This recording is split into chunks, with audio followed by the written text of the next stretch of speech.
それでは定刻となりましたので、開始したいと思います。皆様、本日は大変お忙しい中、またお寒い中ですね、こちらお越しいただきまして、ご参加いただきましてありがとうございます。本日は2023年に内田陽光グループに合流いたしましたオープンアセスメントテクノロジーズ社が開発・提供をしております Cbt プラットフォームTAO次世代版のフルラインナップの発表会を行います。それではまずはじめに内田陽光代表取締役社長大久保昇よりご挨拶を申し上げます。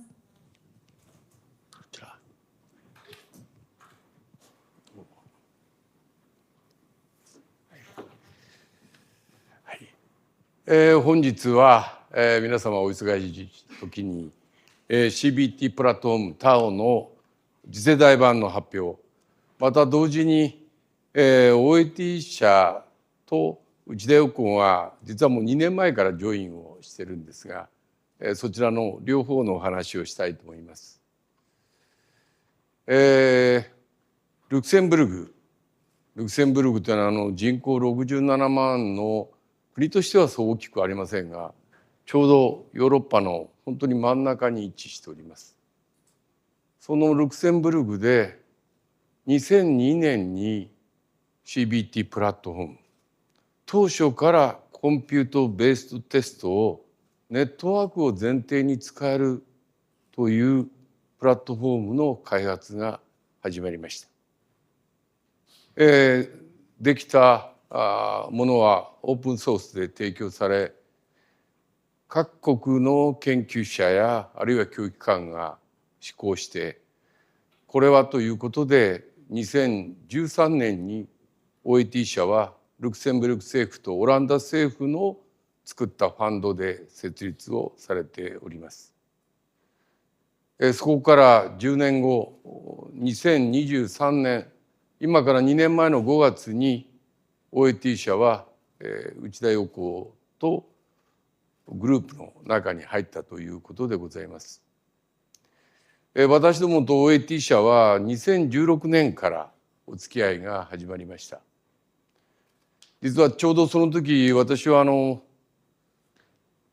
世界の教育のデータやツールをお互い共通に使ってそれをつないでいくために標準の規格を作ろうと、あるいはそれを作っている団体のことを広めようということでした。ちょうどアメリカに本部があったその団体は、現在ワンエドテックコンソーシアムと呼ばれてますが、すでに日本を除く世界の多くの機関がそこに加盟をして、お互い違う会社のシステムがつなぎ合ってる。私はそれを聞いて大変素晴らしいなと思いましたが、日本ではなかなかそういうふうに広がらないんではないかと思いつつ、将来の日本のためにということで、この団体の設立、日本での普及団体の設立に協力をした年でございます。実はちょうどそのお話の前後に、私どものグループ会社のメンバーがこんな優れた製品があると、ルクセンブルクのこの現在の OAT 社のTAOを紹介してくれました。その Cbt をプラットフォームで提供するんです。コンピューターベーストテスト。これからは紙からそちらに移るでしょうと。そしてそのデータは他のシステムでもつなげるように標準のスタンダードの規格でつなげているんですよ。ちょうど私はその時にその話を知っておりましたので、そういうものがもう製品としてルクセンブルクヨーロッパにもあるのか、私はすごく印象に残っておりました。その後日本では内田陽光の教育総合研究所がいろんな形で Cbt、日本でも先行して特に文部科学省様でのいろんな試験研究の中でそれを提供してきたわけでございます。2020年、日本は実は大きな転機がありました。ご存知のようにコロナ COVID-19 でございます。それによりまして全ての学校も閉鎖になりました。その時にどうやって教育をつなぐかということで、2010年から一人一台の時代があってもなかなか進展しなかった日本が一気に1年でほぼ一人一台の状態になったわけでございます。こういう状態の中でということで、一足飛びにこれを使ってテスト CBT のプラットフォームができないかということで、文部科学省は同時に補正予算でそのプラットフォームを実験的に作っていこうということで、あった機会に私どもは OAT 社と手を組んで提案をいたしまして、それが採用されたのは皆様ご存知かと思いますが、文部科学省の CBT のプラットフォームメグビットです。その中核のプラットフォームとしてこの OAT 社のTAOが採用され、内田洋子がその運用と周辺部分の開発を担ったわけでございます。そこから5年が経ちました。多くの国々で人材育成という声が叫ばれています。そういったところの中ではどういうところがその子にとって弱いのか、あるいはどういうところの指導法が足りなかったのか、そういうことを見るために、以前は紙でやってた、これにはものすごく工数がかかります。それを CBT でやろうということが広がってまいりまして、EU 各国は現在 OAT 社の顧客でございます。そしてその波はアメリカにも伝わり、ついには今回発表する次世代版の部分を先行して提供しました OECD のピザでは106カ国の地域でそれが使われて、それの大きな展開に役立ったわけでございます。私どもは2023年に OAT 社がグループに入ってきたわけでございますが、その時はこういうお披露目はできませんでした。それは今言ったような形だったわけです。ここでようやく体制とそれから製品全般のフルラインナップが紹介できる時が参りましたので、本日改めて OAT 社のお披露目と合わせてこの次世代版のTAOのご紹介をしたいというふうに思います。次世代版の展開ということでは、主に大きな3つのことがございます。一つはより多くの方が使うようにできた。そこに実は参加しづらい方がおられます。いろんな形で不自由な形でアクセスできないような方をどう助けるかということで、今回はまずアクセシビリティに最大限注力をしています。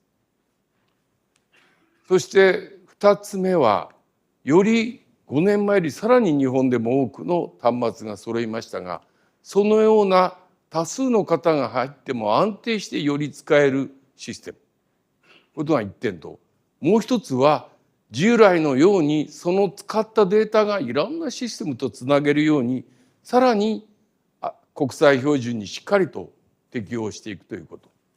そして3つ目が、さらに問題等のオーサリング活用ができるようにするようなオーサリングツール、このようなところに注力したのがこの次世代版のTAOでございます。どうか皆様の方で今日聞いていただきましてご関心あるいは質問等ありましたら、その場でも、また終了後には懇談会を設けております。本日は OAT 社からは現在 CEO が2人いますが、1人はルクセンブルクから、お一人は日本でございますが、その日本の町田さんが向こうからこちらに来ております。そして3名のメンバー、このシステムをしっかり初期からコンセプトを作ってきたパトリックさん、そしてこの次世代版のTAOをプロダクトとして世界に展開するジェフリー氏だ。そして各国政府との間に入ってですね、交渉事をしているハンズさんというかハットさん、どっちがハットさんですね。はい。全員4人は国籍は違いますが、この形でしておりますので、ご質問は英語でも日本語でもどちらでも結構でございますので、皆様の方でぜひ、ご質問していただけてます。また、次世代版のものを今日研究者の方も多いと思いますが、オープンソースでも発表いたしますので、来年5日には触っていただけます。オープンソースの世界ですから、そこで出たアイデアはまたそれをプロダクツに中にやっていくという、そういうふうなサイトコミュニティも一緒に作ってまいりますので、ぜひ世界と日本を結んでですね、いいものに仕上げていきたいというふうに思います。どうかここから夕方まで半日になりますが、どうかよろしくお願い申し上げます。ありがとうございました。それではこれよりオープンアセスメントテクノロジーズ社より Cbt プラットフォームTAO の開発理念や国際展開、そしてフルラインナップでリリースとなります次世代版TAOについて発表をしてまいりたいと思います。町田講師をよろしくお願いいたします。はい、今ご紹介いただきましたオープンアセスメントテクノロジーズの町田と申します。よろしくお願いいたします。まず私は国籍は日本ですけれども、現住所はルクセンブルクでございまして、モイエンというご挨拶をさせていただきたいと思います。今日はですね。今日は私を含めて1、2、3、4、5名のメンバーからもう本当に会社を動かし、お客様とお話をし、それを製品にしてコミュニティを運営して、またそれを還元していくと、またそれ全体を経営するという、こういう主要な立場のメンバーが揃っております。今日はこのアジェンダでマーク・オズワルド、コーファウンダー、コー CEO ということで、彼は創業の時からこの会社の CEO をしておりますけれども、創業者でありCEO と。で彼は今今日ちょっと来日はできないんですけれども、ですからビデオでお話をさせていただきますが、 OAT のヒストリーと、あるいはどういうふうにできてきたのかと、あるいは考え方をどう思っているのかというお話をします。で私の方はビジネスについて少しお話をさせていただきます。その後創業者の共同創業者のパトリック、あるいはジェフ、あるいはハトの方から詳しくお話をさせていただきたいと思っております。それではまずビデオではございますけれども、共同創業者で私と一緒にCEO、主に対外的なですね、20年の歴史がありますから、お客様とのお付き合い等々を担当しますマークの方から皆様にビデオでメッセージをお届けしたいと思います。ではマークのメッセージをご覧いただきたいと思います。よろしくお願いいたします。Hello everyone, my name is Mark Oswald. I'm co-founder of Open Assessment Technologies, the publisher of the Tower Assessment Platform, and it's a true pleasure to be here today for Tower Days Japan, the very first time we're holding it in Japan, in Tokyo, after having toured Europe, many different cities. We're extremely proud to bring it to you today. And I'm going to present to you a bit the history of the product, the company, and why it matters. Not just when we launched it, but even more so today. All right, so let's jump right in. The history of TAO, so the product is now over 20 years in existence. It's a history not as illustrious as the one of Uchida Yoko, which is a big corporation with over 100-year history. But I think in the 20 plus years that we've been around, we actually made many changes to the industry, many innovations, and many contributions. And I'm going to share a little bit how it all came together. So the idea of TAO, which is a French acronym for computer-based testing, was born in 2002 by an individual called Romain Martin, who's working today at the Ministry of Education in Luxembourg, with the idea of an all-in-one assessment solution, going from authoring to test delivery, scoring, data analysis, all the different parts to develop that in a modular way. At the time, he was a professor at the University of Luxembourg, and so teamed up with LIST, the Luxembourg Institute of Science and Technology, which had an incredible pool of software architects and software developers, and with the goal to build the first versions. And after a few years of using the system, the team actually had the opportunity to get involved with the PISA project. And this was in part thanks to the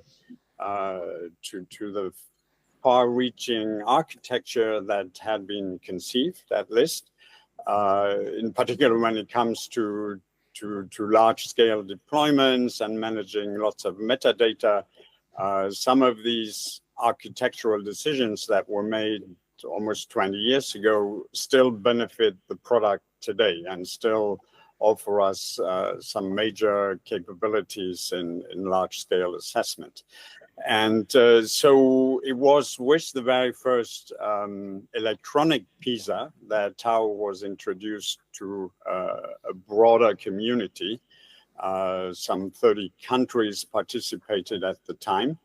And it was really an eye-opening experience because overnight, people in many different countries saw the possibilities that computer-based testing were offering.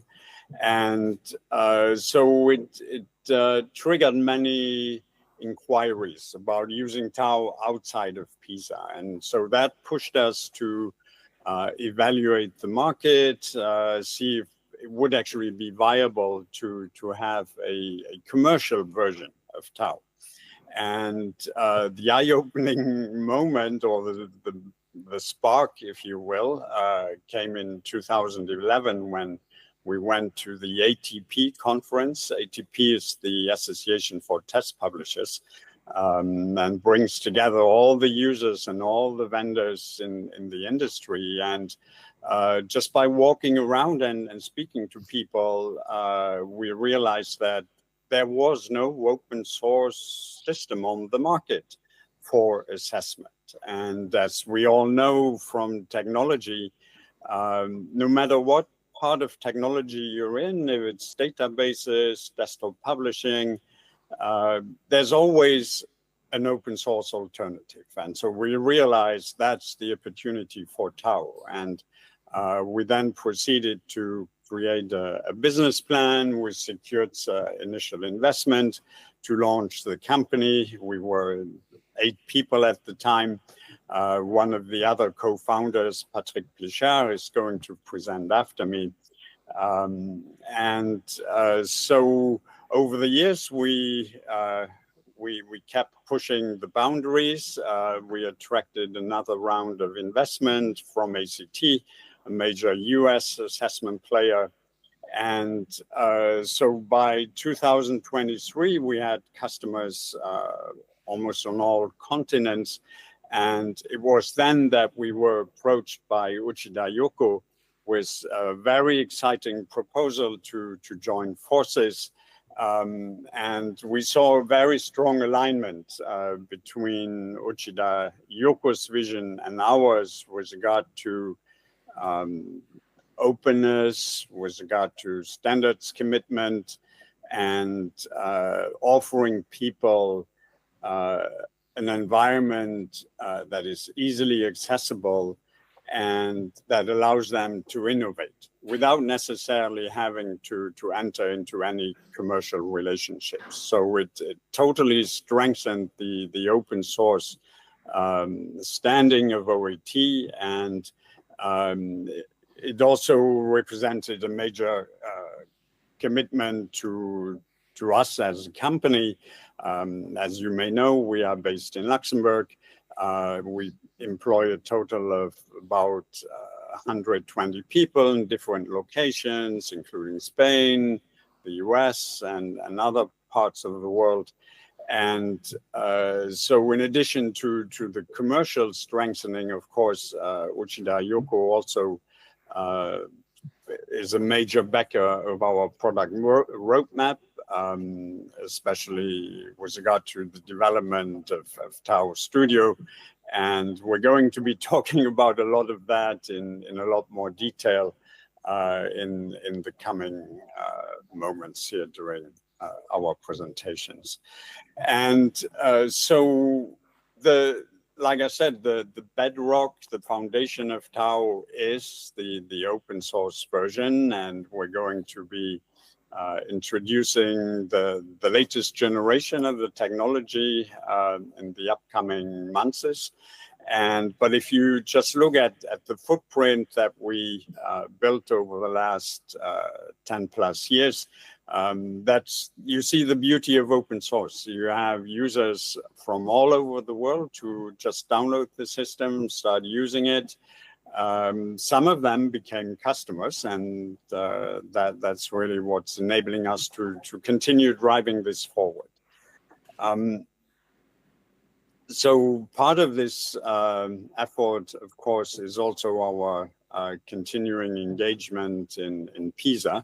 The latest PISA cycle was run in 2025 this year, using the latest technology, what we call internally our next generation solutions. And all of this, like I said, will become part of the open source domain. So this vision really has allowed us to establish us as a reliable, trustworthy partner for customers around the globe. We have open source users in more than 160 countries. Thanks to that, we also have our platform available in multiple languages. So out of the box, we support 18. For PISA, for custom projects, we actually delivered over 100 languages. The system is engineered for full internationalization. We have, of course, the Japanese version. We have Arabic and Hebrew versions for right to left scriptures. And so there's really no barriers to adoption. And in addition to K-12, which is a very important strategic market for us, we also have customers in other domains, whether it's higher education, professional credentialing or certification, even citizenship tests, and other endeavors where skills and knowledge assessment is relevant. Part of this commitment and our contribution to leading the industry is not just the open source release, but also the fact that we're extremely active in creating open standards. Because if you look at the school ecosystem or credentialing ecosystem, you have multiple components that have to work together. And so that is not possible without interoperability. And so from the very beginning, when we started offering our commercial version of the platform, we also engaged with One EdTech, which is the standard setting body for our industry. We were a driver behind QTI 3, also the computer adaptive testing standard, and we engage with One EdTech still today. It is a major part of our contribution to the industry. So with that, I want to wrap up this little introduction about the history. And again, thank you for offering us this platform and for attending Tao Days in Japan. It's a big first for us. And I'm now going to hand over to my colleagues who will be live presenting to you right there in Tokyo. So thank you very much. はい、ということで、ありがとうございます。マーク・オズワルドの方から会社のヒストリーとか遠隔その他お話をさせていただきました。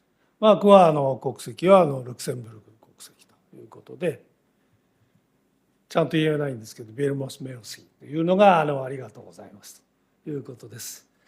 それでは次私の方からOAT のビジネスについて、製品あるいはオープンソースの歩み、これからの狙い等々は後ほどパトリックあるいはジェフあるいはお客様のユースケースハットの方からお話をしますけれども、そういった製品を提供するのに加えてですね、どういうことをやっているのかと、あるいはお客様の仕事はどういう仕事なのかというのがお分かりいただけるようにですね、ビデオをまたビデオですけれどもご用意いたしました。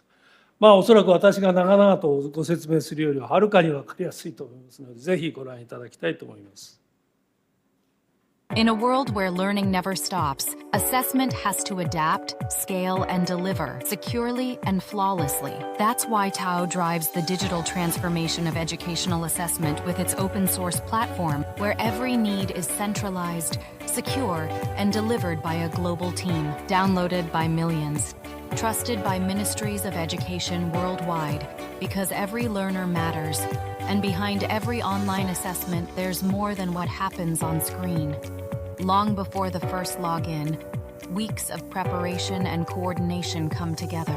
For item authors, it starts with psychometric guidance to ensure items are representative and learning outcomes are measured accurately. Interoperability sits at the core. We convert questions from Word or PowerPoint into digital formats like QTI, embracing open standards for maximum freedom and flexibility. Along the way, authors design, adapt, and align every item to objectives and accessibility needs. So every test is fair, inclusive, and ready for real assessments. From creation to review, our platform streamlines collaboration, versioning, workflows, and audit trails make review cycles faster and more reliable. For exam administrators, assembling complete exams is simple. Configure access for millions, mirror complex organizational hierarchies, and manage credentials and permissions securely and at scale. Multilingual delivery is built in. Translations and localization ensure that each assessment lands in the right language and cultural context. With native LTI, TAO connects directly to your LMS. Students access exams and accommodations where they already learn. No switching, no confusion, just continuity. On exam day, campaign success goes beyond great technology. That's where OAT's expert services come in. Real-time monitoring, instant scaling, and rapid incident response. Keep delivery uninterrupted across regions and time zones. After examination, you get what decision makers need: specialized reports, psychometric analyses, and exports tailored to your systems. Results become decisions. Performance becomes progress. From authoring to delivery to reporting, TAO covers the full life cycle with open standards, enterprise-grade security, and proven scalability. Across 100+ countries and tens of million exams annually.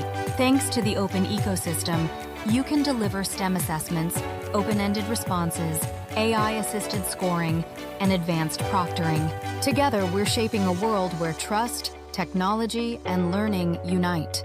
TAO ensures every test is equitable, open by design, trusted at scale. 今ビデオでご紹介したことを1枚のスライドにまとめると、ここにあるような図になるんですけれども、左半分がですね、これが今ビデオでご紹介しました問題の作成のところから始まりまして、実際にテストを実施するところで、それを実際に終わりますとデータが集まってきますので採点をしていくと。で、自動的に採点もちろんできるんですけど、マニュアルでですね、記述式問題のようなものはそういうのを採点していくとでそれを結果のデータをストアしまして結果分析をしてまた次のサイクルに役に立てるということですね。でこの少し出てきますけどもこの外側には日常の学習があるわけですね。でこういったものが特にこのテスト受験の当日ログインの裏側で専門家がうんぬんということをビデオで言ってましたけどもこれを担保するのが一番上のところですね。信頼性の高い大規模なテストシステムと。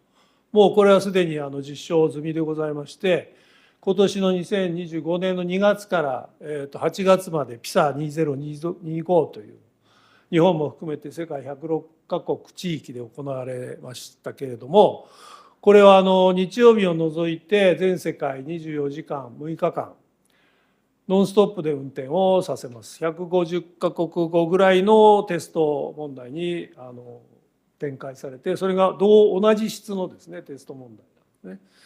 でそれが絶対に落ちないように落ちてしまうともう大変なことですから、そういうのが絶対落ちないようにということで、この2025年前半期はおかげさまで無停止でですねきちんとデータを確保して、かつてないデータの密度と量をですね OECD 主催者の OECD の方にご提供することができました。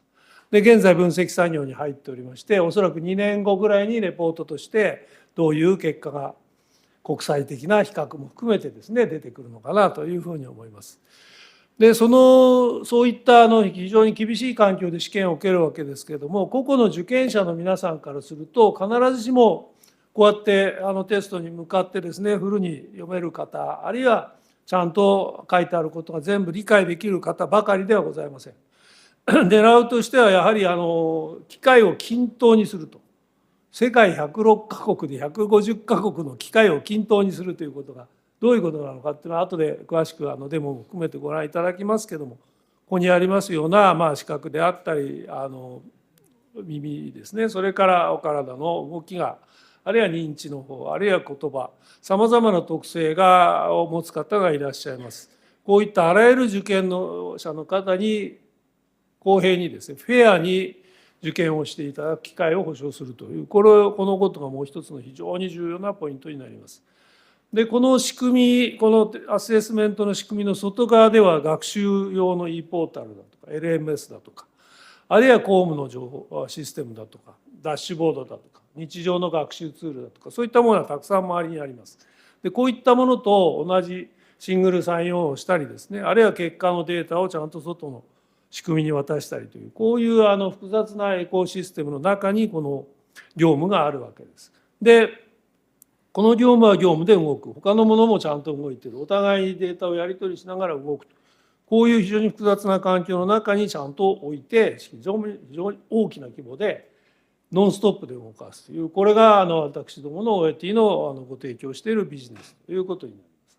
でこのフルサービスをご提供するエンタープライズバージョンというものともう一つこの後私の後にですねオープンソースに関わるお話を先にパトリックの方からしてもらいますけどもそういったものを2つ含めてですね今回同時にリリースして全世界で使っていただくというところに来たということでございます。どういう経験あるいはご要望の中からですね我々のこういった仕組みが作られてきたのかということとそれをどのようにして私たちは念頭に置いてものを作ってきたかそれからこれからどうやってまさに機会を均等にする先ほど言ったアクセシビリティだけではなくてですね日本や欧米各国のようにいろんな人材資源あるいは経済資源が豊富な国だけではなくてそういった資源が少ない国であっても機会を均等にするとアセスメント評価をする機会を均等にしていくということももう一つの公平なことを維持していくことにつながるのかなと思います。それでは共同創業者でありまして我々のオープンソースのコミュニティのアンバサダー大使を務めてますパトリック・フィシャードに登壇してもらって話をしてもらいたいと思います。ここからは同時通訳の方が入りますのでイヤホンを使ってですねお聞きいただければと思います。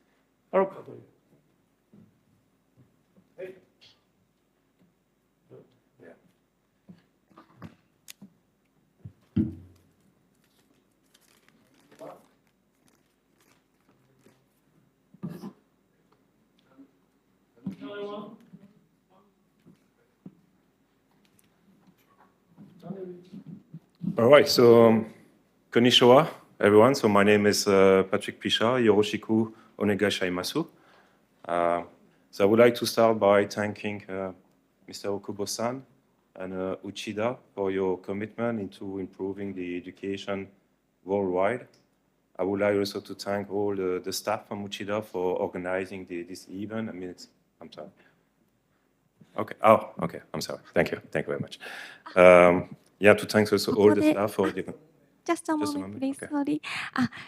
ここですみません。ご案内が漏れていたんですけれども、日本語のチャンネルは1番となっておりますので、お手元の通訳機ですね、1番に合わせていただければと思います。Sorry. Thank you. Okay, arigato. So yeah, thank you, Okubo-san, for organizing this, to make this happen. Thank you for all our honored guests to attend this. It's a big opportunity for us to share a little bit more background about OET and what we do worldwide. So I really feel honored to be here with you, and I'm looking forward connecting with you all after this event. So today I would like to share some more details about the trends from our perspective that we see in the assessment industry, not only in Japan, but also in Europe, in the US. I would like also to share the value and the mission that OET is pursuing in terms of openness to provide to all the countries modern and fair assessments to everyone. And so our commitment for this to happen. And then I will also tell you a little bit more about the EdTech divide. You know that there are some countries that are a bit less resourced when it comes to have access to educational resources.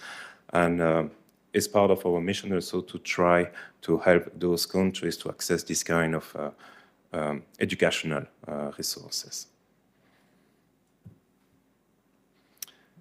So what are the trends? I mean, from our perspective, obviously, we are looking after a lot of opportunities in Europe, in the US, in Asia, in the Emirates, and we can see different trends happening right now. The first big trend, with no surprise, is that the time of paper is almost over when it comes to assessment. Many countries now, and in Europe, France, Italy, they have been pioneers along those lines, so they started more than 20 years ago to go with digital assessments instead of paper.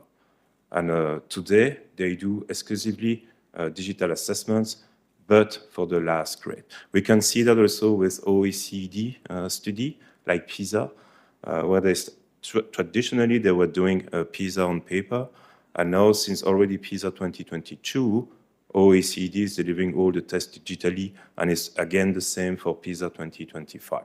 So there is this trend, obviously, and it's a big transformation, moving from paper to digital assessments. I mean, there is a huge organization to make this happen, but this is a global trend that we see in a lot of countries. So this transformation has already happened in a lot of countries, and obviously we need to embrace that. And you could comment on the EdTech divide, where I mean those countries not having access to digital resources, where the internet connectivity is not very good, but actually delivering tests digitally into those countries. It's not about ignoring this divide when it comes to technology. It's actually giving tools to close the gap there in a quicker way, to address this gap, to identify the weaknesses, to identify the infrastructure challenges in a quicker way. And a lot of countries, they're already doing this transformation. Second big trend, and accessibility. I mean, we have had a nice demo by Nagai-san earlier on this. So obviously, because of regulation, and in Europe, there is a strong regulation also in the US, and I'm sure probably in Japan, we have similar regulations. We need to provide equivalent access when it comes to educational resources.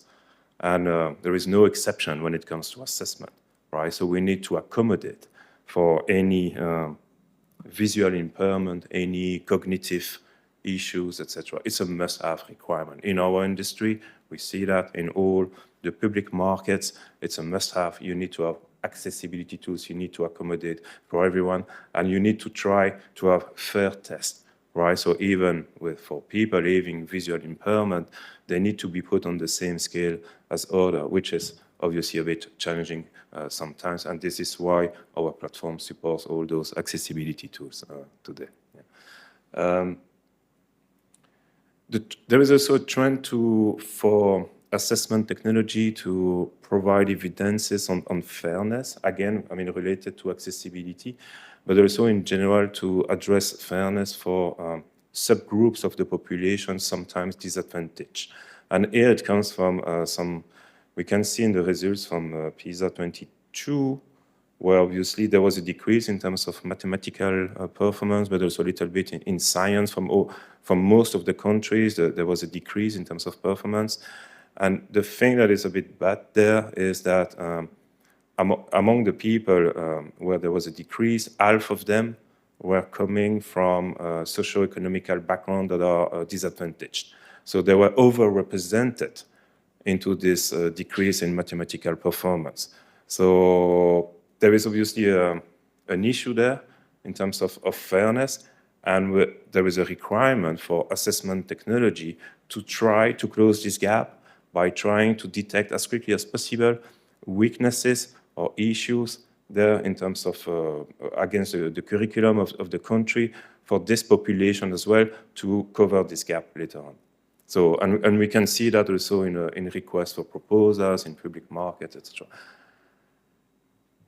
Secondly, very important trend, data sovereignty. In Europe, we have the GDPR. In the US, there are many also regulations, depending on the state, about how we handle the data of everyone. Because obviously, here we are handling data about pupils, usually for K-12, but also in the certification market. So it's very sensitive data that we are handling there. So here, the trend and the requirement that we get from ministries of education is that all the data typically needs to remain in the region, right, or in the country. We need also to commit to provide the rights for all the end users, for the test takers, for the parents, about how we will handle their data and what they can do with their data. And this is, there is no exception to that. We see that now in all the opportunities we are looking after. All the countries, they start to ask to have the data staying in the country for fair use, and which is a challenge in terms of technology as well, because obviously you need to leverage cloud services, right? And usually the typical cloud provider there in the US, and in Europe, we don't want to have the data from European citizens to flow through the US, right? So this is one of the big trends there. Standards, it's also recurring. I mean, and the reason why we see requirements along standards from ministries of education, it's a way for them to make sure that all the efforts to create questions, to create test items there, because there is a huge process with experts, meeting, gathering, discussing, reviewing test items, analyzing the data, etc. There's a huge effort. And what they want to make sure is that all this efforts, all the test questions they create in one system is not locked into this system from one vendor. And that's why we commit to standards which guarantees to ministries of education that all their items can travel from one system to the other. Also, being compliant with standards means you can share. You can share your items, maybe with other countries. Obviously, there is always adaptations, right, translations to be done on the items because curriculum are different. But standards gives us a way to share content across countries as well. And so we commit to that, and this is a requirement we see more and more in all the opportunities we are looking after. Transparency. Obviously, because there are stakes, we do K-12, we do also certification tests. So it means something, right? There are different stakeholders here, but it means something. It has some impact on the education, on the career of people. So across the system, we get requirements that everything needs to be auditable. So all the data needs to be auditable, but also the source code of our software needs to be auditable. People need to see how we score, for example, a student. And it's also about human scoring sometimes, because we also do open-ended questions. So like you write an essay in Japanese, and obviously this kind of question, we cannot yet score it. I mean, we are looking at AI for this, but typically it's scored by experts there. But all the decisions there on the scoring needs to be very transparent, because we need to provide evidences at some point in case the test taker feels he has been disadvantaged a little bit along those lines. And yeah, with no surprise, obviously AI, right? I mean, nowadays in any industry, AI is shifting a little bit things, right? It's transforming a little bit the industry. So we could ask the question, are we going to lose our job here because AI is doing everything? No. I think the only question is AI our friend or enemy? And the response today I will give to that is yes, it's both. It's the same way calculators have been introduced into schools. So in the 70s, so calculators have been introduced, and initially it was a bit perceived as a way a little bit to cheat, right? Because the way we were teaching math was traditional, and suddenly you have this calculator. So what does it mean, right, in terms of curriculum? But finally, when you look today at how we teach math, we embrace calculators into schools typically. Of course, sometimes we do not allow to have calculators, but we also allow calculators, and then we assess a higher level of math complex problem to be solved, and we make sure they can use calculators actually. And it's the same thing with AI when it comes to assessment. And we can see both attitudes there from educators in general. We have educators basically saying, oh, we need to find new forms of assessment. And we have seen that into TAO as well, where they transform the way they raise questions, thinking that, oh, we need to avoid that the test taker will use ChatGPT. So this is one point of view on it. But we also start to see the other point of it, where AI is a friend. And I have had the case personally with my son.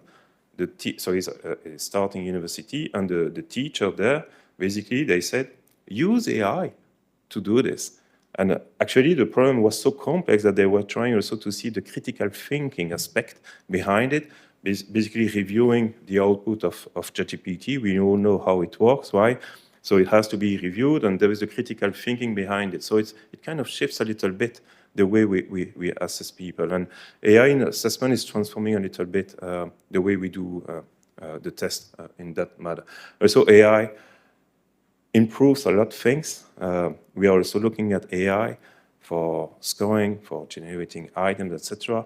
But obviously, we have a pledge when it comes to use of AI to make sure there's still a human in the loop, and that we use it in a controlled format.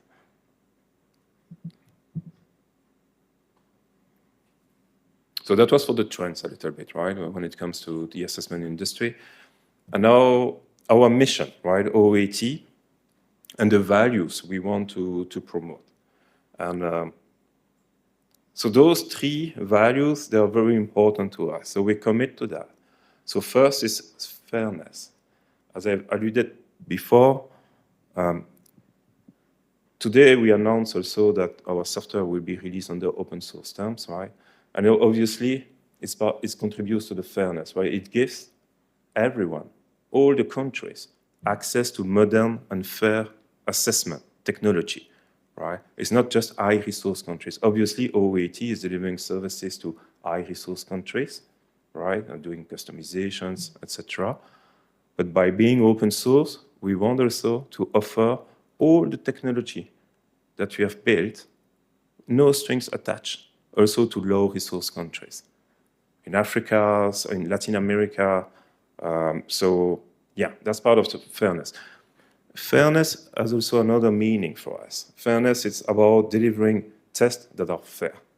So we are building functionality in our platform that check the quality of the questions against different dimensions, like to avoid that there is any biases, like gender biases. We have seen example in the past where sometimes an item was really gender biased, or cultural biases. So we have seen so many things there. So we want basically the platform to evolve into this direction, to help authors, to help teachers to create fair items that are not biased. And it's difficult. It's difficult to create good items along those lines. And obviously, it comes also with data analytics, which help a little bit to evaluate if the item was good or not, right? But it is more a posteriori on this. We commit to transparency, open source, and fully auditable processes, workflows. So when you score someone for an admission test, right, to the university, for example, we need to be transparent, right, about what happened there, why you get this score, etc. We commit also to sustainability. So that means that the platform is open source, the platform exists on its own. Obviously, OAT is there to help you provide services with the help also of Uchida, but the platform exists on its own. You can use it for free. You are not forced or obliged to use TAO or OAT services to use it.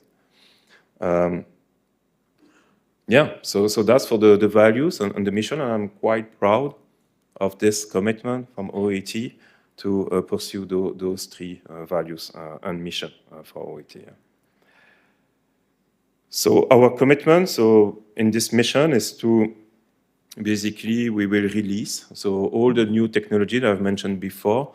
So it's we were open source since day one, right? So we already released TAO under open source terms in 2003, I think, or 2004. And now, obviously, we made some updates, but during the last 5 or 6 years, we have built a complete new suite of software with different products for grading, for analytics, etc. And all this new technology, so it's based on more modern framework and services. And I'm really glad that OAT and Uchida committed to release all this new technology for free and will be available in January 2026. Our goal is to remove barriers to entry, so as I said before, so make this release under open source terms, but we want to go beyond. We are not going to give you the source code and say, okay, try to use it. We want to make things very easy for anyone to install it. And the first feedback, because we have started already a beta program with early adopters, and the first feedback there is that you can install all the suite, all the products in less than 30 minutes on your computer. So it becomes very easy, because typically, traditionally, all the other systems, it's complex machinery, right, to install. And here, obviously, we're also looking at teachers potentially installing this. We want to foster the community, so we want to expand the community beyond high-resource countries, so beyond Europe, beyond Japan. We want to basically include there, because we already have we have more than 55 countries using the open source version today there, from low-resource countries. So we want to include them into the community, and we want to try also to foster this community, entertain it, such as they start to share their experiences together, share maybe content items, and maybe share also new evolutions like bug fixes, new features, etc. So we will organize all of this for the community. In parallel to this, we commit, and we already started this actually, to create an innovation lab program, because we want to stay, obviously we release everything for free, but we need to evolve, right, always. So what will be the next version, right? Next year, maybe we meet again, we have the chance to meet again. We want to have a new version there, so obviously we start this innovation lab program, and we already have 3 projects in the pipe. One is to generate items with AI, but obviously generate them in a way that is of a good quality. So they are evaluated against a framework of metrics there for biases, as I mentioned before, also with AI. And ultimately, obviously, an expert will say, yes, this is a good item or a bad item, but they will get qualification on the item. He will know, okay, maybe this item is not suitable for the Israel culture, right? So, or maybe not suitable because of gender issue, or too much difficult for this grade, etc. Another project, and this project was already started 6 months ago, right? So hopefully we can make some demonstration soon.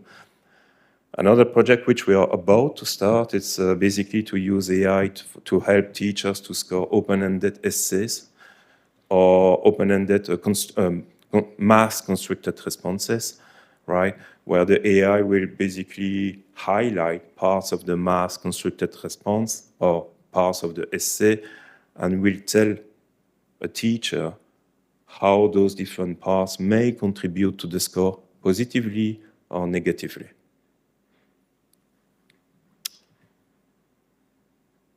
Okay, and then the third project, which I'm quite interested in too, and which I wanted to share with you, is that we have had the chance to visit a few countries like Zanzibar. So I don't know if you know Zanzibar. So Zanzibar, it's an island that is close to Tanzania, so east of Africa, and very touristic. But they export spices. This is the primary economy there. I think the secondary economy is tourism. But the economy is quite poor country. And what you can see here, basically on this picture, well, not the worst place to go for work, very beautiful country. But what you can see here is basically it's a primary school. It's an average primary school. And you can see obviously the infrastructure into this school, and then you get the question, how can we improve the education system? Especially for us, right, as technology provider, how can we help this kind of country? And it sounds challenging, right? So, and the solution, and that's the third project in our innovation lab there, is that for this kind of country, so there was not even electricity into this school. So the solution for this kind of country is basically to use this kind of device. I don't know if you see it. So it's a Raspberry Pi, and it's a small computer. And it costs only $80, and it's very powerful. It's amazing. So it has basically 8 gigabytes memory, I think like 2 gigahertz. I'm not sure exactly, but it's really a computer. And the great news is that you can put all the software suite, the open source software suite that we are going to release in January, on this computer. And what it means for this kind of country is that you can put it in the middle of this classroom, and then it will run, it creates a hotspot Wi-Fi on its own. So it's really amazing. And then usually in this kind of countries, even if there is no infrastructure, usually the pupils, they have smartphones. It's a bit strange, but there is no computer at all, there's no computer lab, but they have smartphones, and then they can connect, the teacher can connect to the Wi-Fi of this Raspberry Pi, and they can take modern assessment, they can get a report instantly after to tell them, okay, maybe for the curriculum this year, maybe you need to improve into this subject matter. So, so it's providing access to modern assessment technology for free, almost for free, $80, and with open source. So it's a good combination. And maybe I think I will skip this slide. And so my last slide for today is that for this kind of countries, like Zanzibar, we also went to Nepal and Kathmandu. It was a similar situation. And it's not enough just to have open source software and hardware. You need more than that. To be successful, to help those countries to access modern assessment and to transform a little bit the education system to improve the overall level of students, it's not enough, right? We need more than that, and it's kind of a recipe with all the ingredients that you need to help those countries. And part of the recipe is obviously to build capacities. You need to offer trainings to all the experts there, and OET, Uchida, we can do this kind of services. We can train the experts to do correct items, you know, with psychometric considerations into that. You need also to have the buy-in from authorities. It's critical to have the buy-in from authority because obviously there are many stakeholders. You need to involve the teacher into the process. So without the buy-in from the authorities, we cannot do much, right? We need connection with research because, as I said, right, I mean, when it comes to transforming a little bit the education system, especially from paper to digital format, you also need to get psychometrical considerations into the picture. So you need to have also strong connections with research along those lines. And yeah, I think I will finish it here. And yeah, so I think that was the last slide, right? Yeah, so thank you very much. So we say in Luxembourgish, we say "Filmos merci," and in French, merci. So arigato gozaimasu, everyone. Thank you.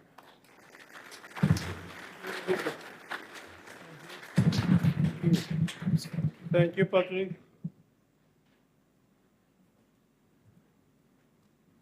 パトリックの方からオープンソース特にどういうご要望が寄せられてですね、それに我々どういうビジョンで応えようとしているか。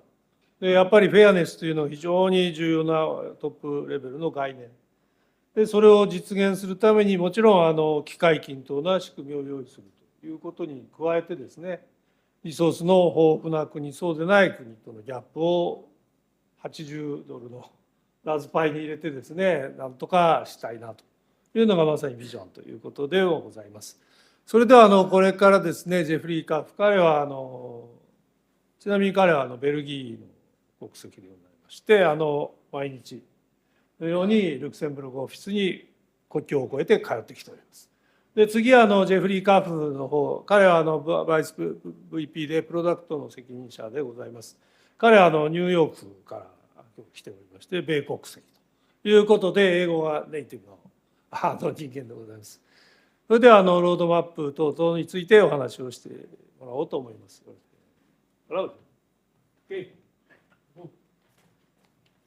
Thank you, Mac.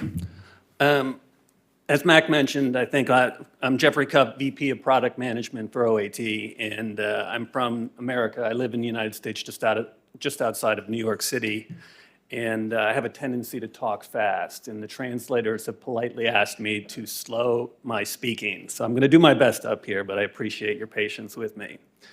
I want to first start out by thanking everybody who's joined us here today. This is my first visit to Tokyo, and it has been a wonderful few days. Everybody has expressed great hospitality and welcomeness, and Uchida has been fantastic. So thank you all.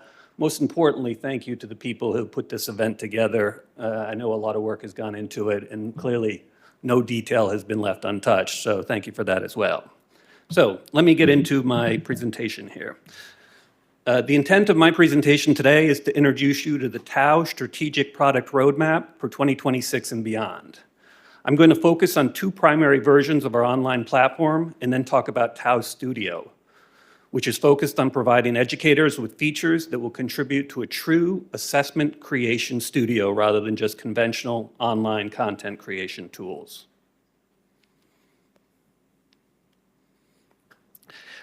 OAT product priorities. I'll start by providing an overview of the 4 pillars that underline all of our product development initiatives.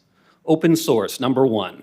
Advancing our open source initiative, leading with TAO CE, is fundamental as a tool to drive customer adoption and also as a platform for customer conversion to our TAO Enterprise Platform offering. Enhanced functionality.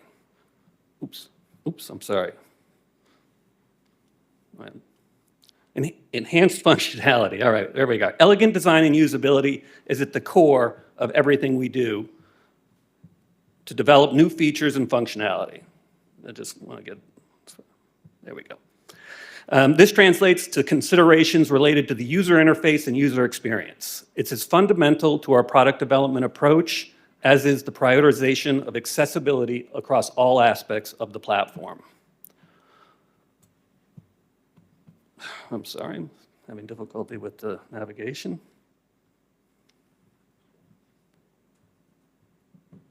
I'm good, thank you. Focusing on the UX and UI will allow us to penetrate new market opportunities where things like sophisticated item authoring and platform configuration may not be necessary. I'm sorry. I need to scroll that. Click it and then, It doesn't, just hit, only hit. but I need to scroll these notes. そうです。す All み right. ません。スクロールしたいって言ってるんですけど、No, you talk. Okay, You talk. I got it. You talk. Yeah. AI first. You hear that a lot often today. In addition to focus on usability, we have adopted an AI first methodology. We will lead with AI in all of our platform development efforts with the consideration of how artificial intelligence can enhance the process of online assessment administration, what we refer to as responsible AI. And finally, for OAT to continue to penetrate the global market for online assessments, we want to align our product development efforts with a scalable and flexible software as a service architecture. Our core product offerings for 2026 will be TAO Community Edition, or TAO CE, and TAO Enterprise. In January 2026, OAT will release a new version of our TAO open source solution to replace our current offering, TAO Core. And TAO Enterprise, our commercial version of TAO, is a fully scalable, secure, multi-tenant SaaS solution that will be intended for large institutional customers that require a turnkey solution. OAT will also support enterprise customers with help to facilitate successful configuration, test administration, setup, and reporting. We also currently provide unique deployment of TAO Enterprise to support customized application features and additional levels of security and performance. What are some of the benefits of TAO CE over our legacy TAO Core platform?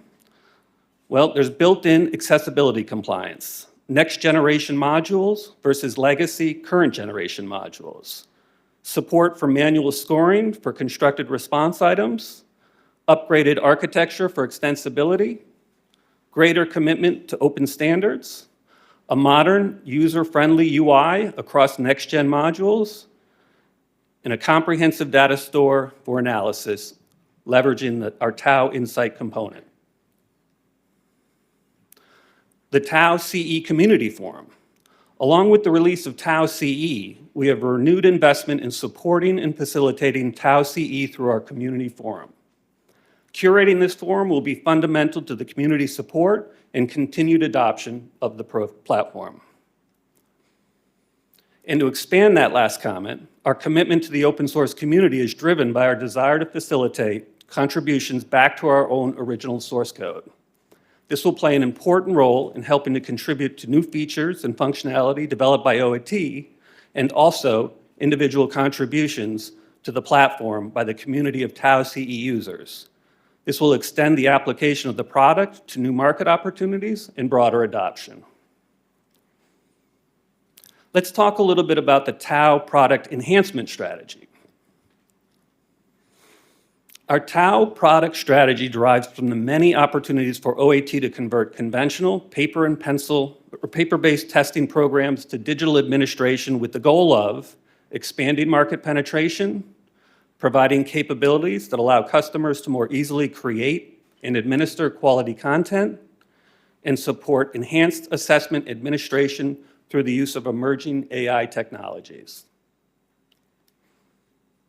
TAO Enterprise enhancements include some of the major enhancements that we'll be focused on are AI integration across all of our components, but only where it's practical and demonstrates real value to the end user. Real-time reporting dashboards, an ability for us to provide reports from the teacher level to the classroom level to the school level up into the district and state level in the formats that are leveraged by the United States, but that there's those tiered reporting format is used across the world. Automated rostering via integration with student information systems. Rather than uploading CSV files, the efficiency of connecting directly to a student information system allows us to do real-time rostering. And what that means is if students are moving around the classroom or a new student joins, on the day of the test, they're in the right spot, at the right place, and can easily log into the system without having any difficulties. Automatic rostering via integration with student information, platform UX and UI enhancements. Again, this is core to everything that we're doing, is providing an enhanced user experience for the end users. Performance scoring enhancements to support next-gen assessments. And computer adaptive testing that provides a more streamlined test administration and also prevents from cheating. Let me also introduce Tau Studio. Tau Studio functions as an innovation lab where we are building to test market cutting-edge features that enhance our current assessment administration products. Tau Studio features provide educators with a collection of tools intended to deliver an experience of creating with technology rather than merely operating technology. These innovative features and functionality will be contributing to OAT's goal of providing an assessment creation studio for educators with the intent of merging creative thinking with digital intelligence. Some of the initial components of Tau Studio include automatic item conversion that I'll demonstrate in just a moment, enhanced metadata tagging, semantic search capabilities. So rather than searching for an item by its name, you'll be able to say, show me all of the items that we have in our content bank that relate to geometry for 5th grade. A new light and advanced version of our item editor, so allowing for content providers or content authors that are sophisticated to use the advanced item editor, but also perhaps teachers in the classroom to author content for their quizzes and tests. Enhanced data import and export capabilities, sophisticated role-based access control, and our AI labs, which will continue to leverage the emerging industry of AI in education and how it applies to features and functionality within assessments. Here's a brief demo that highlights some of the sophisticated capabilities of Tau item types, as well as how we've leveraged accessibility tools across the test taker experience. We'll also provide a brief look at some of the innovative components that Tau Studio is working on. So the online assessments in Tau with over 20 question types that are available. Here, we see a test taker logging into the platform, starting their assessment. They can see that they've been assigned a single session or a single assessment, but they can also look at historical assessment results. Starting assessment brings them to the first screen. This is a simple multiple choice item. Select their answer and submit. Ordering values is another innovative item type. Associate values from a list, so they can easily drag and drop those items. Match values from 2 sets of values.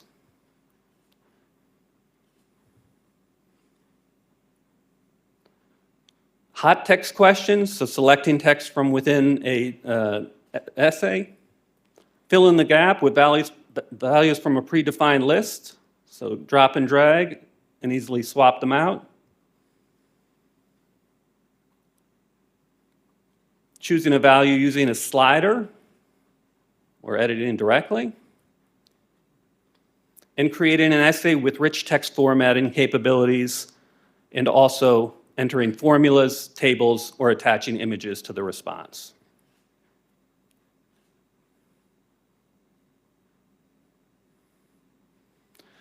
We also have audio questions where the user needs to listen to an audio clip and then provide a response accordingly. Inline choice questions, drop-down lists, and also fill in the blank questions. So you actually have to enter the text as opposed to choosing a collection. Speaking texts can be done via audio recording questions. So in this instance, the end user or the test taker can record their response that can be scored later. And it also supports multi-section tests. Here's some hotspot items and associating pictures together. And fill the gap with pictures.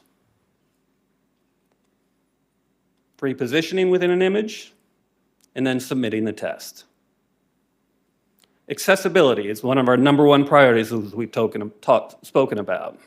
Here's a sample of some of those. The highlighter tool allows the test taker to use colors to highlight a portion of the text. For questions that require mathematical calculations, several calculators can be enabled for questions. Tau is fully compliant with screen reader devices and it even provides its own built-in text-to-speech support. We don't have audio here, but that's reading the items aloud to the end user. And the text-to-speech can be configured with options such as the voice and the speed of the text. A line reader is also made available so they can mask out items, improve the focus, and these features can be actively turned on and off, including answer eliminator and answer masking.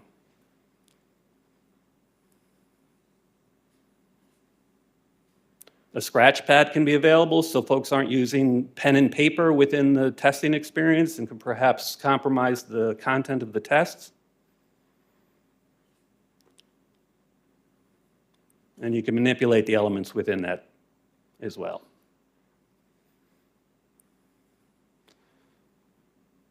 Built-in accessibility also includes zoom functionality,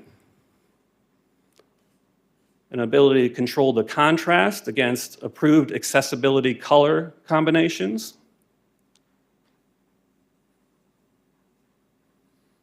and you can change the mouse cursor, the color, and the size.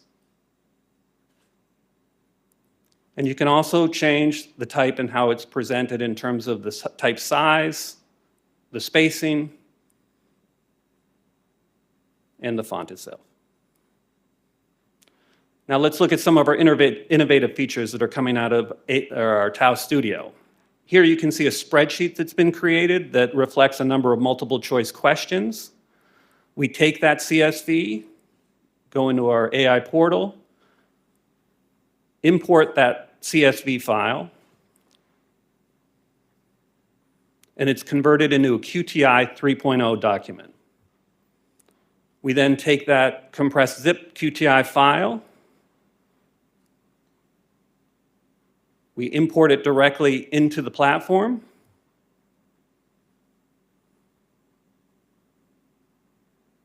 takes a few moments to process,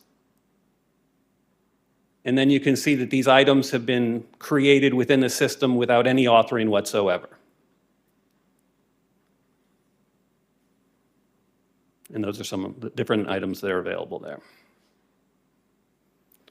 Also, we can import Word documents directly. So if you have a library of Word documents like this one that have been created previously, it can be individual items or multiple items. They can be imported directly into the platform, similar to the CSV file. And they are also automatically converted into QTI 3.0.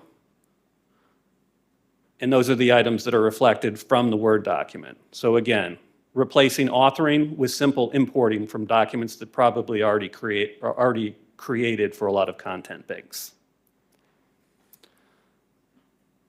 And also generating assessments from scratch using AI. So in this instance, we go into our content, generate delivery. We set some parameters, including test objective, the subject of the test, some additional parameters can be set, including the label, the test purpose, formative, diagnostic, or summative, time allocation, difficulty, language, and it generates the tests on demand for us. If you're not happy with some of those items, they can easily be edited directly or updated through additional inputs to the AI engine.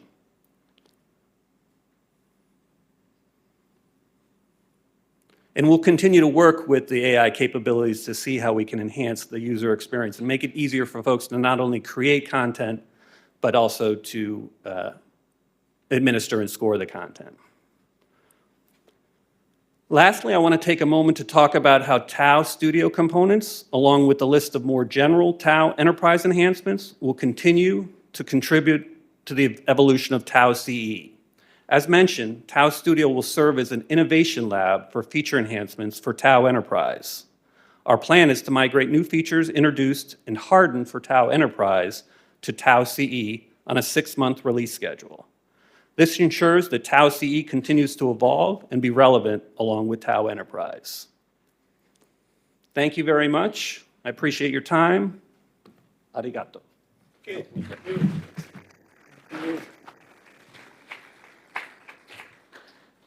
ちょっとノートがあっていろいろ動きましたけども、じゃあ次はTAOのですね、これまでのユーザーさんのいろんな経験で、おそらく日本の現在のTAOの使い方と随分違う側面も多いかと思いますので、少し参考になればということで、お客様とのコンタクトを担当している責任者のハットの方からご説明をさせていただきたいと思います。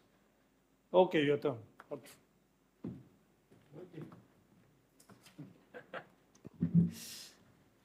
皆様、こんにちは。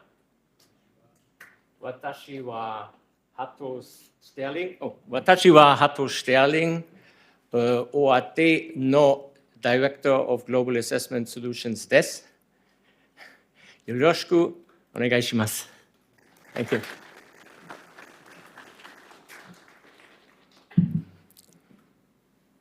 Thank you so much for having us, my team colleagues.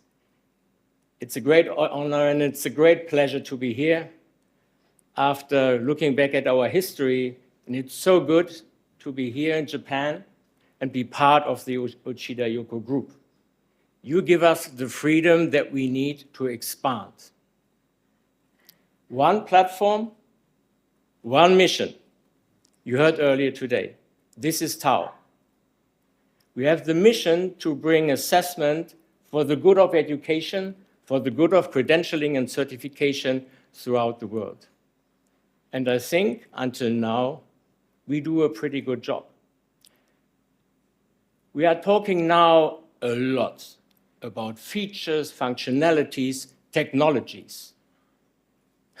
And I see the colleague, yes, it's a lot of information and it's a lot to digest. I would like to do a little bit of an experiment with you, dear honored guests, because I talked a little bit earlier with Ukubo-san, and he gave me an idea. What are we talking about here? We are talking about an assessment platform that is going to assess knowledge. So it is a test. So please close your eyes for a short moment and think back. When did you take your first test? Think about the emotions affiliated with this test, right? Strong emotions, maybe a lot of pressure, maybe more pressure for a pupil in Japan than in Europe.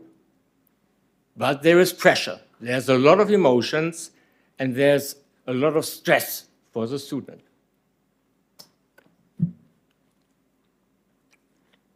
Now I tell you a little bit of a story, because we, as OAT, we sit on the, let's say, on the developer side, right? Behind the platform, we do the coding. But then a colleague told me, you know what? Last night I went to a bar, to a restaurant with a friend. And all of a sudden, the son of this friend came into the restaurant. And he showed me what? Oh, Dad, see, this is the report. This is my assessment result from today's school. He went to the primary school. And one of our clients, and I'm talking about that in a moment, is the DAP, the testing agency in France, and we developed a specific portal for them to create these tests. And you could see the joy in his eye. He could see the joy in his eye. He took the test, and what? He was proud. He was proud of the result, and he was proud of himself. And I think what we need to keep in mind is who are the stakeholders who take the test. Now it's enter. Okay, thank you. Right? So, and I think it's important that we keep in mind all the stakeholders involved who are part of this assessment journey. Right? And what I brought today is a little bit 6 use cases, 3 from the K-12 domain, and then 3 from the credentialing domain, right? Workforce related. So TAO as an assessment tool can literally assess anything. It is about a little bit of luck and coincidence that we got very early in the early days affiliated with the PISA program. the program for international students assessment, right? And so what happened here, and the colleagues were already emphasizing our relationship to the PISA program, is TAO brought the first initial innovation into the PISA program, because OECD was using paper-based testing until 2009. What happened there is TAO came into the play, and they started to develop, let's say, a solution, an assessment solution, TAO on USB stick, And now we are part of the PISA 2025 again. And now we are doing innovation. We bring innovation into the PISA program again. Why? Until 2022, the OECD and the consortium was using still USB sticks. Now in 2025, we made it completely online. Online for those countries with sufficient internet capacities. And offline, we developed a specific offline version for those that wanted to go hybrid or fully offline, right? So we bring a lot of innovation into programs. And this is something that Mark Oswald, our co-founder, emphasized earlier today. We can talk about a lot of numbers. And if you look at the PISA numbers here, so this year in the main survey, we had over 800,000 tests plus surveys. So we are talking about literally more than 1 million of assignments to students. That is a lot. And talking about stakeholders, can you imagine? It is not a single nation, it's not a single country, but we are talking about over 90 countries with specific stakeholders, with agendas, right? And with a necessity to perform in PISA. And now thinking back about this innovation loop that we provided.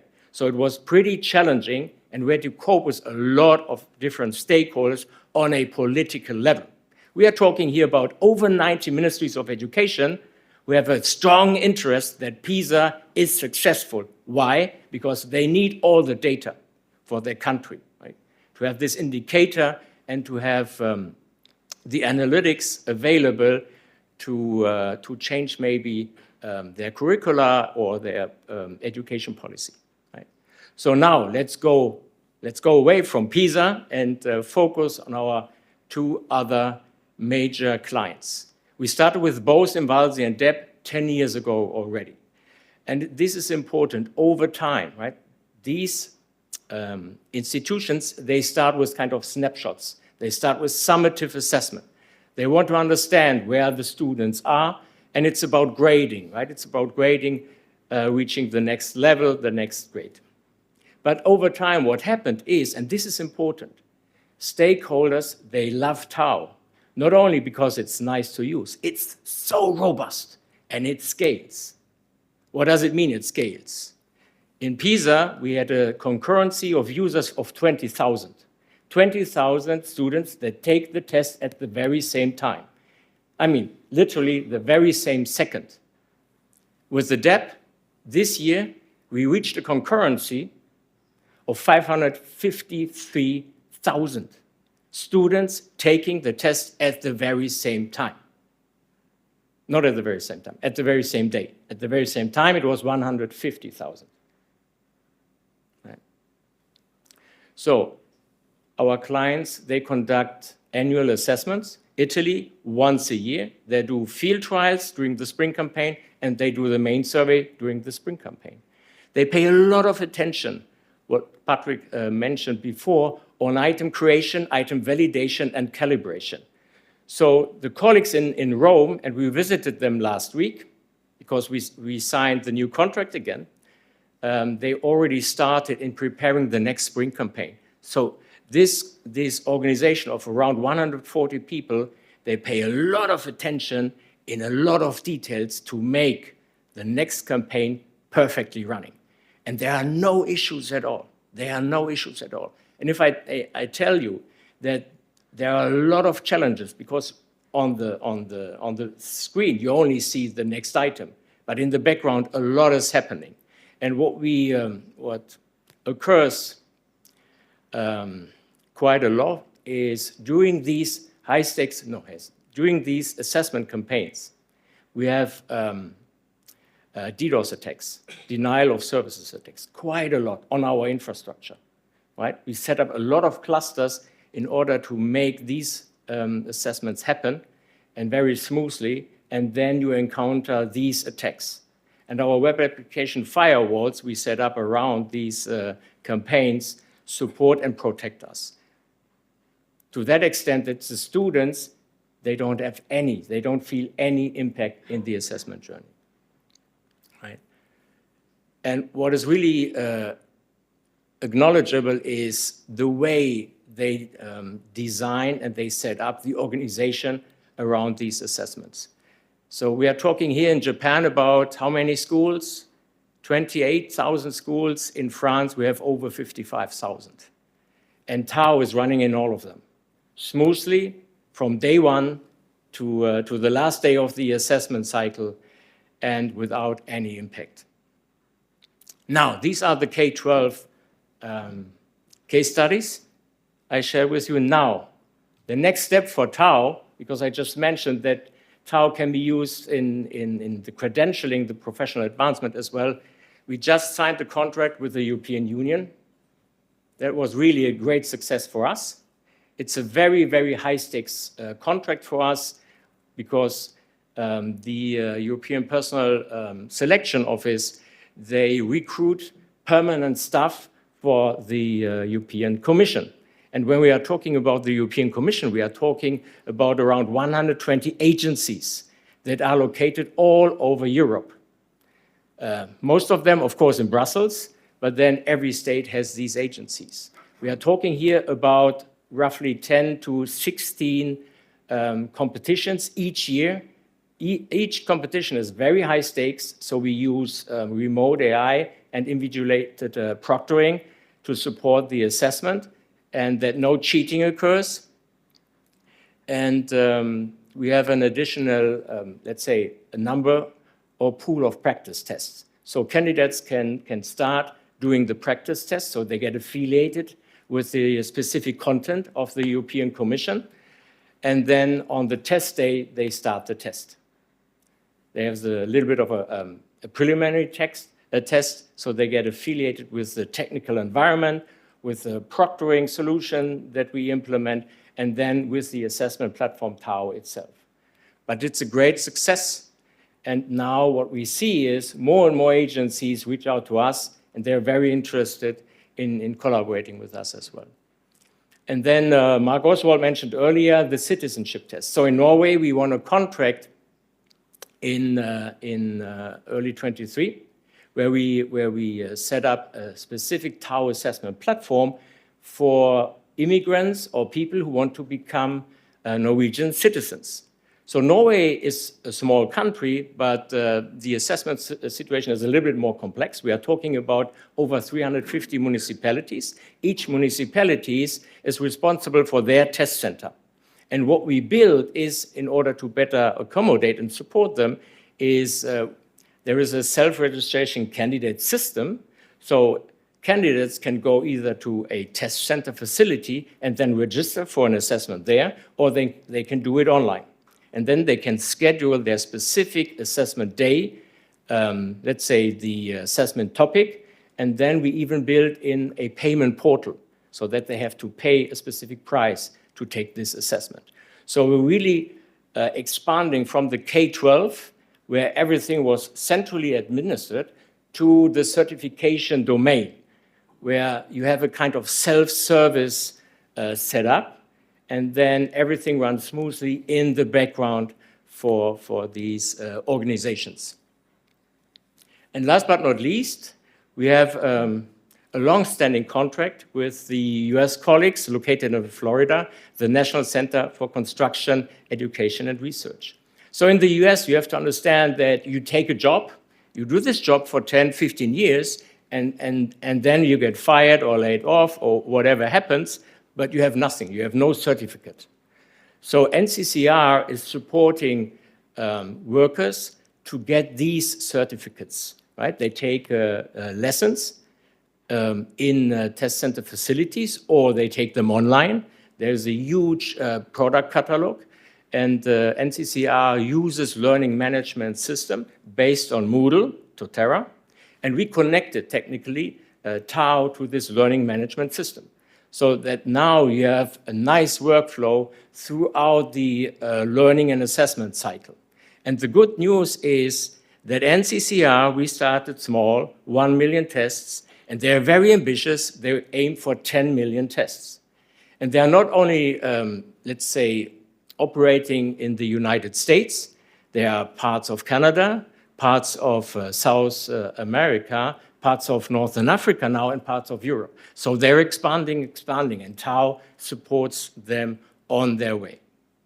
So these are the global certification use cases, and I think it really makes sense to align maybe with your specific needs in Japan, and please reach out to me in case there are questions.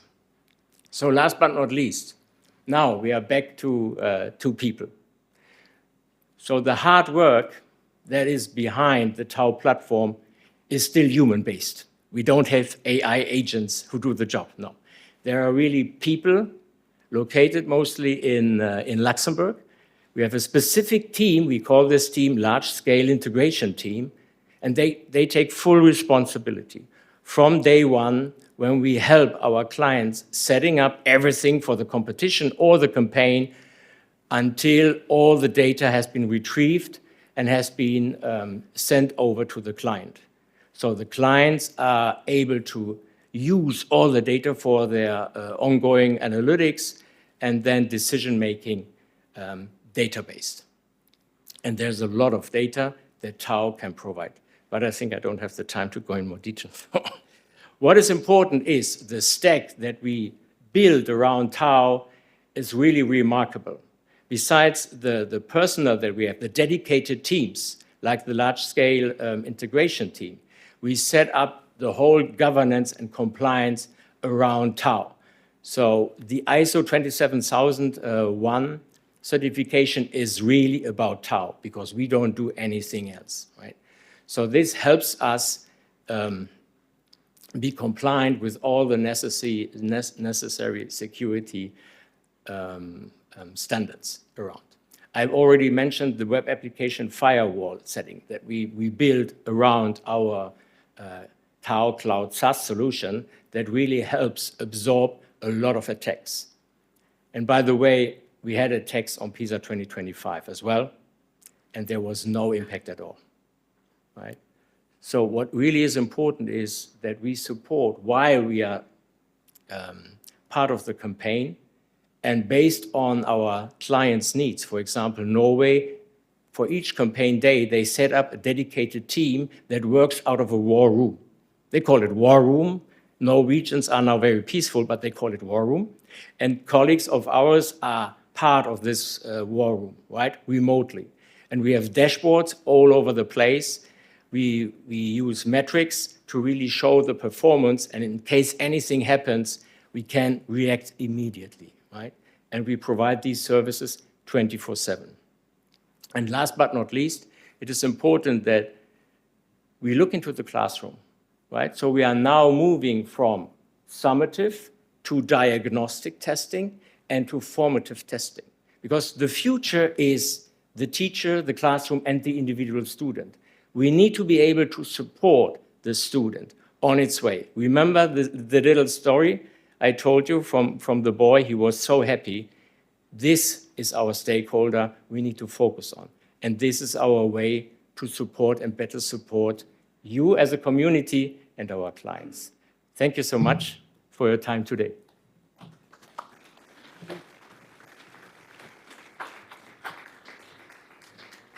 これが最後のあれでしたね。Let's build actionable evidence ということで、少し慣れないスピーカーもいましたけれども、我々のメンバーが一通りの紹介をしたかと思います。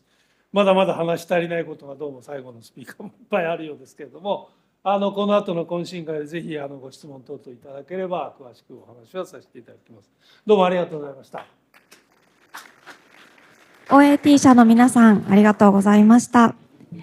では、プレゼンテーションの最後にですね、内田陽子 ICT& プロダクツデベロップメント事業部副事業部長の畠田より Cbt プラットフォームTAOを中心とした日本での Cbt サービスの展開について発表をいたします。はい、それでは最後のパートとなります。私の方から簡単にですね、日本での展開についてお話をしたいと思います。畠田と申します。よろしくお願いします。OAT と TAO の歴史についてはですね、冒頭のマーク・オズワルドのですね、ビデオの中でご紹介があったかと思います。一方でですね、内田予行の方は1998年にですね、創設をいたしました教育総合研究所を中心にですね、教育のデジタル化であるとか、あるいはインターネットの活用であるとか、それから教育アセスメントの事業に携わってきたという歴史がございます。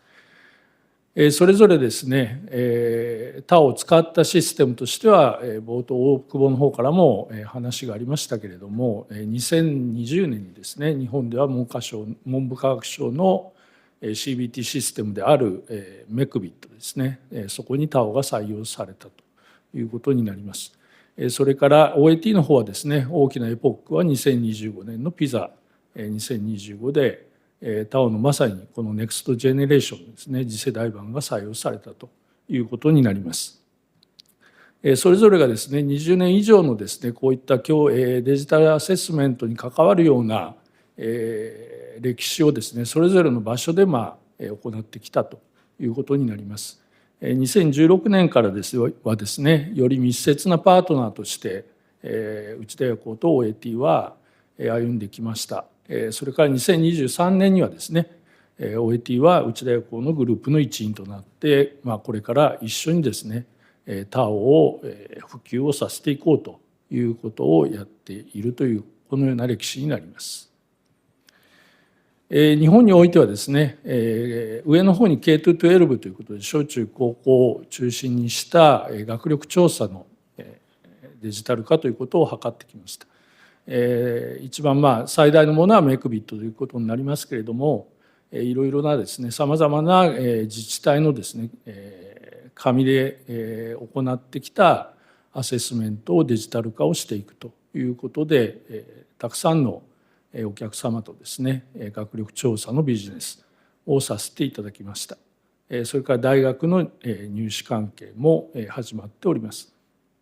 それから新しいところではですね、国家試験であるとかいろいろな認定資格試験、こういったものにもTAOを使ってですね、やっていこうという動きが出ています。まだ実証的な事業が多いわけですけれども、今後ですね、紙から デジタルへという流れはですね、変わらないのだろうというふうに考えております。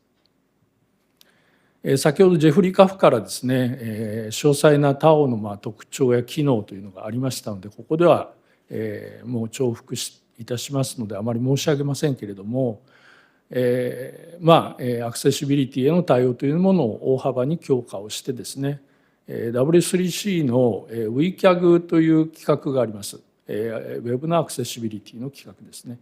そちらの方の WCAG2.1 の WA というものに準拠しております。それから3番にエコシステム、デジタルエコシステム実現と書いてありますけれども、一つはクエスチョン&テストインターオペラビリティですね。問題の標準化、テスト問題の標準化ですね。それから LTI ということで、ラーニングツールズインターオペラビリティということで、いろいろな LMS とですね、TAOがつながっていくというようなこともすでに実現をしています。下の方に書いてあります豊富な出題形式も先ほどデモでありましたけれども、これはTAOスタジオというものになってですね、さらに強化をしていこうということを今開発中でございます。私からのキーメッセージはですね、次世代版のTAOですの利用環境ですね、日本においてクラウド上のサービスとして提供いたしますということになります。タオエンタープライズをですね、日本のクラウド環境の上でですね、構築をして皆様にご提供するということで、日本リージョンのサービスを展開をしてまいります。先ほどパトリックの方からですね、コンセプトとしてリージョナルホスティングっていう考え方がですね、示されていました。データを保護するためにはですね、日本国内のクラウド環境においてですね、試験の結果をですね、安全にそこで保管をして安心して活用していただくという環境がどうしても必要になってまいりますので、そういったものを提供してまいります。マルチテナントで手軽にですね、共用環境でお使いをいただくものとですね、それぞれのお客様専用の環境をご提供するというシングルテナントの2つをですね、提供してまいります。これはすでに我々はですね、準備をしてですね、ご提供できるような形にしておりますので、ぜひ調査をですね、企画をされている皆様はですね、お声掛けをいただければと思います。それから少し時期が異なりますけれども、タオスタジオというものとタオコミュニティエディションですね、オープンソース版をタオスタジオの方は来年の9月、それからタオコミュニティエディションのオープンソースの方は来年の1月にですね、提供する予定にしております。タオコミュニティエディションの方は GitHub のですね、ソースコード、あるいはすぐに使いたいという場合にはのためにですね、仮想環境の Docker で動作するバージョンについてもダウンロードしてお使いいただけるような形で提供しようとしております。はい、先ほど申し上げましたエンタープライズ環境ですね、少しトライアルで使ってみたいという場合には30日間の期間限定になりますけれども、トライタオということで30日間のトライアルが用意しておりますので、こちらの方もお問い合わせをいただければというふうに思います。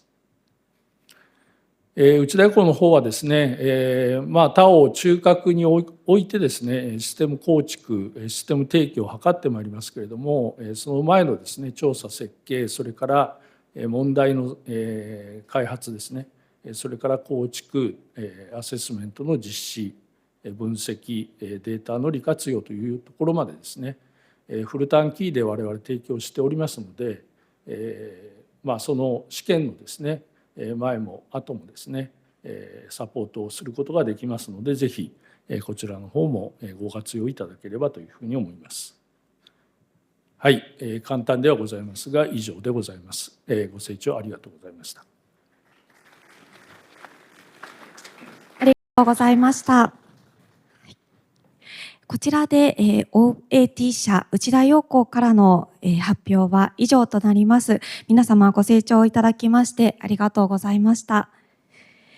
これよりですね、情報交換の場といたしまして、地下1階で懇親会の方を執り行います。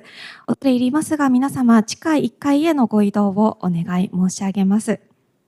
はい、こちらですね、フロアの入り口ですとか、はい、にですね、トランシーバー、はい、そちらのものを回収をしておりまして、フロア入り口で、レシーバーですね、同時通訳のレシーバー回収しておりますので、スタッフにお渡しいただけますようよろしくお願いいたします。また、お荷物ですが、皆様すべて持って地下1階へ降りていただきますようよろしくお願いいたします。